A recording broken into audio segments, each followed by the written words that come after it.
Hey, so today we're going to take a look at the Kodak Instamatic 100 camera. I actually have a couple of them to take a look at. One works great, the other one, when I wind it, it won't work. But what we're going to be doing today is we're going to do a little cleanup and get it ready to go.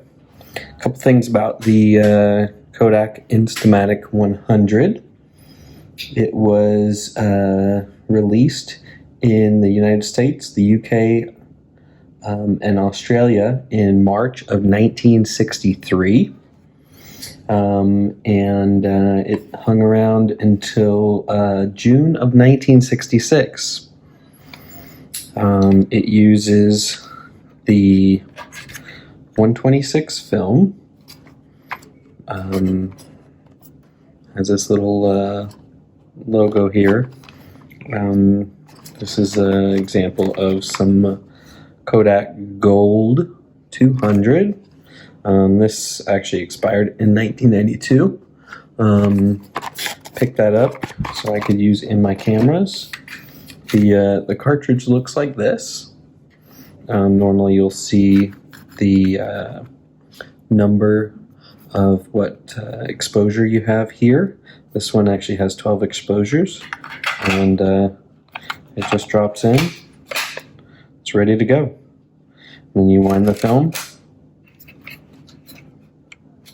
and since there's no film in here, it won't go to the next picture. But what happens is this film comes across this, and it catches in the sprocket of the film and clicks itself over. Once it clicks over, can't advance anymore, and you take a picture. You can see the shutter opened there, and that's the shutter button there. Once you're done, you take it out, you send it to your developer, they get pictures, and they end up something like this.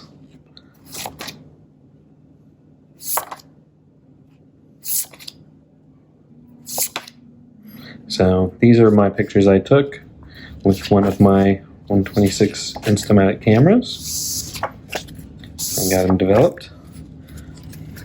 You never know what you're going to get. You can see this one has kind of like a overexposed, kind of like a sun flare thing there. Neat thing about this camera is it also has a flash that pops up. It uses the AG1 bulb, which is this little bulb here. It has two little connections and some filament in there, and when you take your picture, it ignites the filament, and that gives you your flash. This camera has a release here. You see it says eject there. So when I push this over, it shoots that used bulb out. All right, cool. So those are the different things about the Instamatic 100. It's really easy to use. So let's start with the cleanup. So first thing I like to do is get some Q-tips, and we'll use some alcohol, and we'll just take that and we're just going to clean the surfaces. So what I like to do is just kind of go over everything, because there might not be dirt that you can see, but after you start going over it, your Q-tip will get a little bit dirty. And that's just picking up all the residue that is on this camera. Because who knows where it's been. It's been around since 1963, possibly. I don't know. This could be 1966, but still, that's only 3 years difference. And you know, that's still, I don't know, 50 so years. Well, let me take that back. It's more than that. So,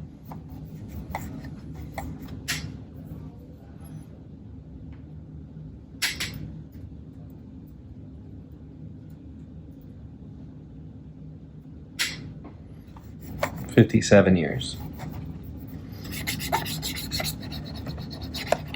Alright, I'm just going to go over this with alcohol all over the whole surface of every surface, just to get every little bit of dust and dirt and grime off of there. You can see this thing is getting dirty, and that's what we want. So we want to pick up all of that excess dirt off of our camera. And you may be using these cameras to shoot your own pictures or for your collection for display. I have a pretty big collection, so most of my cameras are for display.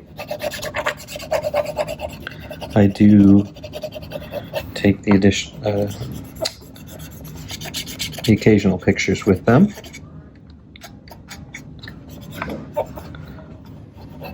But I'm just going to hit every surface with this alcohol and just try to get all that dust and dirt and grime off of there, just to get it nice, clean. Oh, what I didn't show you is what I was just cleaning here on the bottom, which is the battery compartment. It takes two AAA batteries.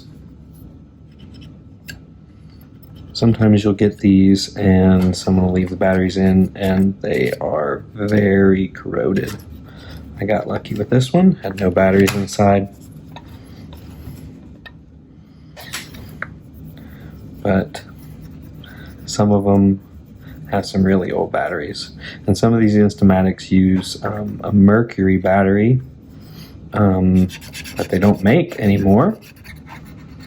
Nobody makes them, so you have to get like a lithium ion replacement, which you can find,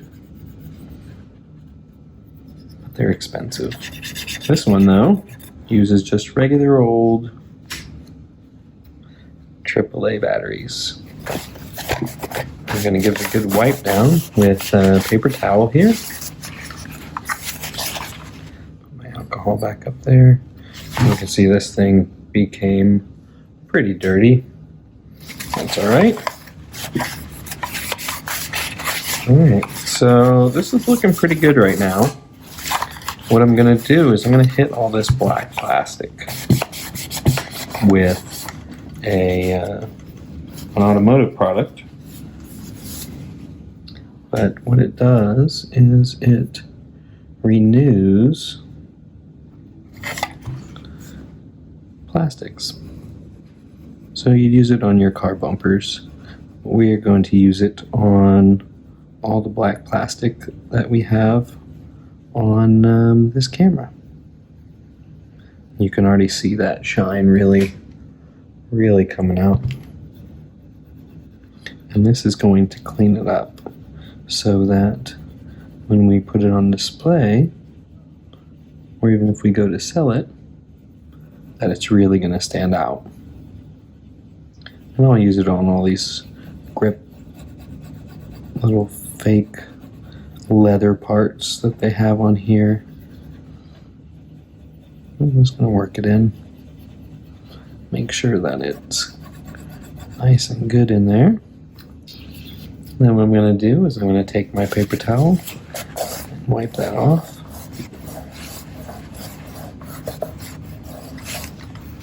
Now look at that. Beautiful. You can kind of see how dull the side is compared to this part. Looks like it's brand new. Just wipe off all that excess so it doesn't feel oily or anything like that. And even with that You can kind of see this is a little dirty spot. Still gets more dirt off of there.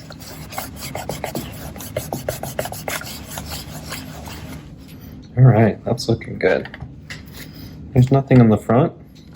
Let's do the top.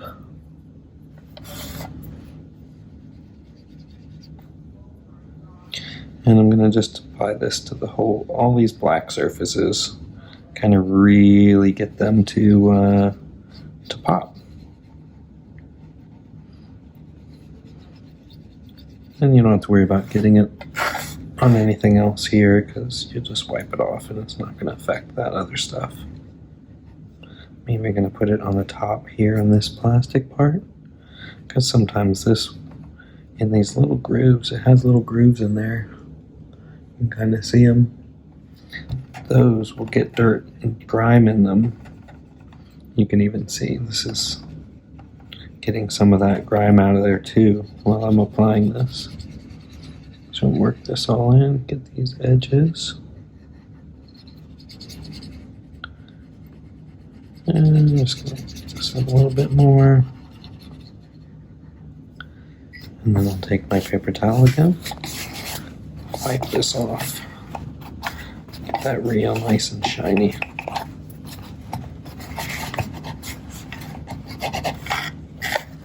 I'm getting my fingernail down in these grooves.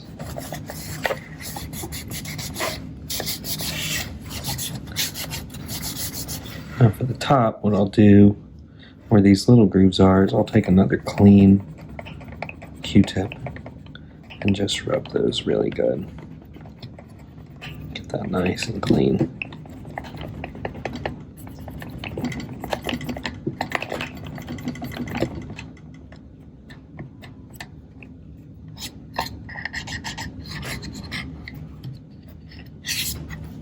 Look at that, look at that shine. Nice. Looks brand new. This side? Alright, let's get this side.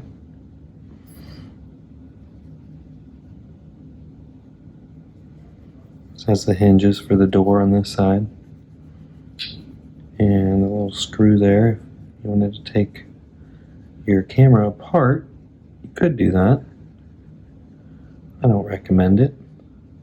There's really nothing inside that you need to fix. If you need to fix it, just buy another one. You can get them on eBay, pretty cheap. People are selling them. So, if you find a nice one that works good, just go ahead and keep that one. If you find one that doesn't work too good, get a different one. That's what I found. It's not worth trying to open up and fix something from the 60s because chances are you're not going to be able to really fix it. I'm going to take this little toothpick and then get some of this grime out of these little crevices if I can.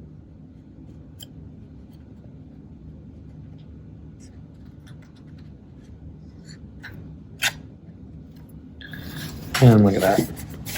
Very nice. See that shine on there? It's nice. Now, what do we have left? We have this side and then the bottom. So we'll do this side first. This side has the release that opens up the back. You can see it just says push up. And what that'll do is that'll pop the back open so you can put your film in. Get that on there. Get this off. Looking nice.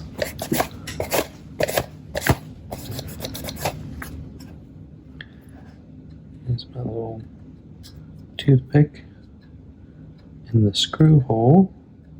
Get that extra excess out of there.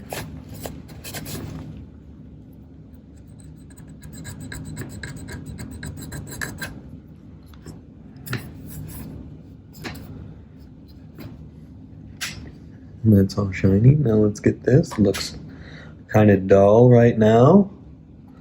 It says that compartment for the batteries.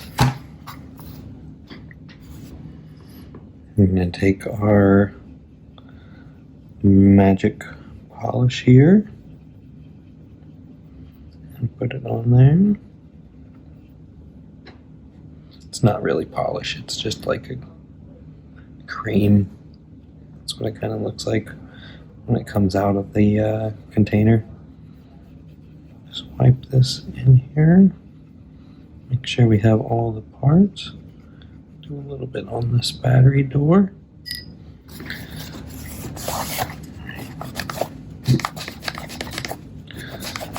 Probably use the Q-tip here to get this cleaned up again too. Go with our clean Q-tip.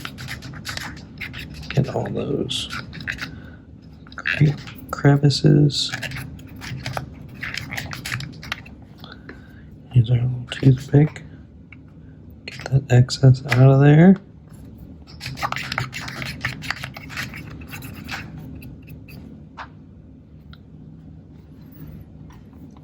So right up here, you can see that says 1 base up, 1 base down, and an open, and then it has a little arrow. 1 base up, 1 base down. That means that you can put 2 AAA batteries in here, and it doesn't matter if this one is up or down, or this one is up or down, just as long as they're opposite from each other. And that's what will allow the photo to be taken with a flash. So this powers that flash up for you. All right, so there you have it. It's the Instamatic 100 camera made by Kodak, all cleaned up. You know what? One more thing I can do here is I have a little bit of Windex here. Go ahead and put that on the lenses, the glass that you see here, and a tiny little bit one in the back here. That's for the viewfinder. So that's what you're looking through. That little tiny hole there. Probably won't be able to see through with the camera, but that's what you hold up to your eye. And it gives you a little square image, comes out of this right here. That's the viewfinder. Right, give it a nice little wipe over.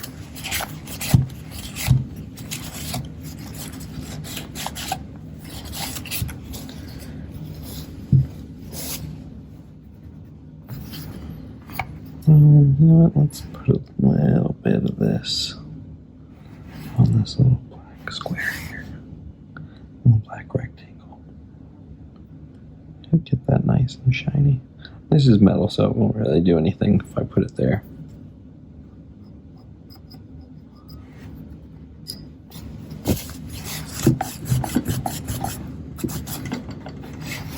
All right, there you have it, guys. This is the Kodak Instamatic 100, ready for display. You can see,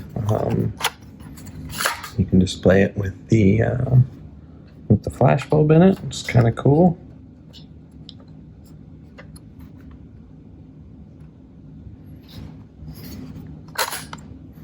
You can store it in there. This is a little clasp for a wrist strap. I've taken all those off of my cameras. I don't really like them on there. So here's your Kodak Instamatic release for the back. Pop your film in there. Ready to go. Thanks for watching. Have a great day.